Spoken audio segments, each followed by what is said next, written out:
Congratulations for choosing the print profile for the Pokemon Stencils. If you have an AMS, just use it the way it is. One thing that you might want to do is to personalize the names depending on the recipient of your present. So if I'm to look on the opposite side, right at the bottom, notice the opportunity to write the name of your of the recipient of your gift.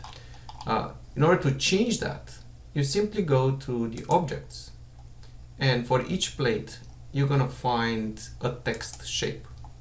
Simply right click, edit the text, type the name of your choice, and simply close this. So do that for each plate and you will be able to have this personalized.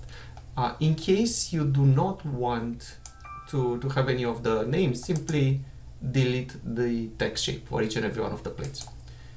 If you do not have an AMS, no worries. Simply apply the same filament to the whole plate, and what you're gonna see is mostly for the two cases. You're not gonna be able to see the Pokemons, or simply print these two other plates that do not have the other color. So these are one color, right? So no AMS, very simple. Delete the text and use these two plates for the box. Thank you.